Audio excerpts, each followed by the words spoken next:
సర్వ యజమానానాం సకుటుంబానాం సబాంధవానాం సపరివారానాం క్షేమ స్థైర్య ధైర్య వీర్య విద్యాభయాయ ఆరోగ్య ఐశ్వర్యాభివృద్ధిరస్తు. ఈ ప్రమాణ స్వీకారం చేస్తున్నారు. అందరూ తరఫున కూడా అంకిత భావంతో ఈ దానికి అంకిత భావంతో సేవ చేస్తాను అని చెప్పి ప్రమాణ స్వీకారం చేస్తూ ఒక్కసారి ఆ సుముహూర్త మంత్రాలు ధ్రువంతే రాజా వరుణో ధ్రువం దేవో బృహస్పతిః ధ్రువం ఇంద్రశ్చాగ్నిశ్చ రాష్ట్రం ధారయతాత్ ధ్రువం శతమానం భవతః అయం ముహూర్త సుముహూర్తో అస్తు తత్సమయే సూర్యాదీనాన్నవానాగ్రహణ ఆనుకూల్య ఫల సిద్ధిరస్తు.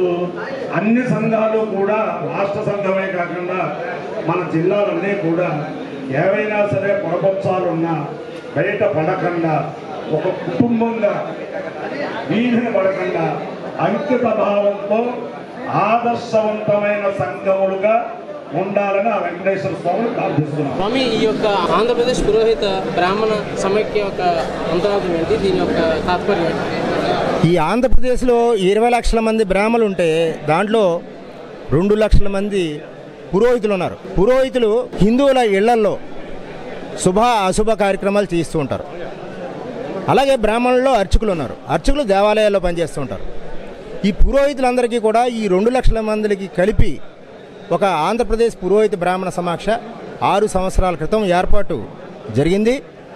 దీని యొక్క ముఖ్య ఉద్దేశం ఏంటంటే పౌరోహిత్యాన్ని బ్రాహ్మణ కులవృత్తిగా ప్రభుత్వం గుర్తించాలి అనే ఒక నినాదంతో ఏర్పడిన సంస్థ ఆంధ్రప్రదేశ్ పురోహిత బ్రాహ్మణ సమాక్ష. 2 లక్షల మంది పురోహితులు హిందువుల ఇళ్లల్లో శుభ అశుభ కార్యక్రమాలు చేయించడానికి వెళ్ళినప్పుడు ఏదైనా అనుకోని పరిస్థితుల్లో యాక్సిడెంట్ అయితే ఇప్పటివరకు ప్రభుత్వం గుర్తించిన 13 కులాల కుల వృత్తులకి ఇస్తున్న సంక్షేమ పథకాలు అందట్లేదు. కాబట్టి పౌరోహిత్యాన్ని కూడా బ్రాహ్మణ కులవృత్తిగా ప్రభుత్వం గుర్తించాలని చెప్పేసి ఒక డిమాండ్ తోటి ఈ ఆంధ్రప్రదేశ్ పురోహిత బ్రాహ్మణ సమాక్ష ఏర్పడింది. అదేవిధంగా మరి ఇప్పుడు విద్యాశాఖ మంత్రి గారు, ఐటీ శాఖ మంత్రి గారు స్కిల్ డెవలప్మెంట్ కూడా వారే చూస్తున్నారు. నారా లోకేష్ గారు వారు ఆ స్కిల్ డెవలప్మెంట్లో మనకి వ్యవసాయం, ఐటీ మరియు పరిశ్రమలు 3 పెట్టారు. వారికి కూడా ఈ ఇటీవలే కలిసి ఒక వినతిపత్రం ఇచ్చాం. ఏదైతే ఈ వేదం ఉందో, ఏదైతే ఈ స్మార్థం ఉందో, ఏదైతే ఇది ఒక అర్చకత్వం ఉందో, ఇది కూడా ఒక స్కిల్స్.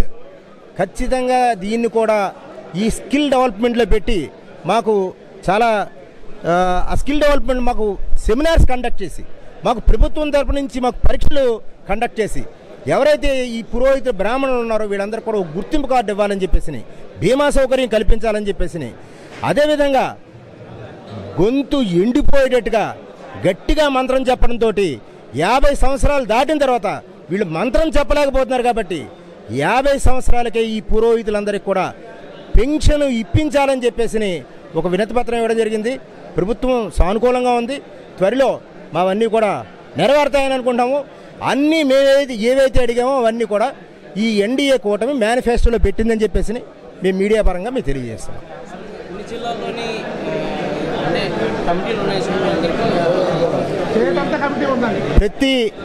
ప్రతి 2 సంవత్సరాలకి ఒకసారి కమిటీ మారుతుంది. ఇప్పుడు యాక్చువల్గా జూలైలో కమిటీ మారింది. శ్రీకాకుళం నుంచి ఉమ్మడి పశ్చిమ గోదావరి జిల్లాల వరకు ఉన్న ఈరోజు 18 జిల్లాలు సుమారుగా ప్రమాణ స్వీకారం చేస్తున్నాం.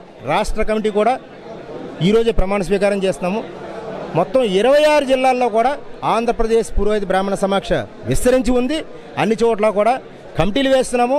ప్రతి నియోజకవర్గం నుంచి కూడా, ప్రతి మండలం నుంచి కూడా ప్రాతినిధ్యం ఇస్తూ ఈ ఆంధ్రప్రదేశ్ పురోహిత బ్రాహ్మణ సమాక్ష చాలా విస్తృతంగా పనిచేస్తామని చెప్పి తెలియజేస్తాం.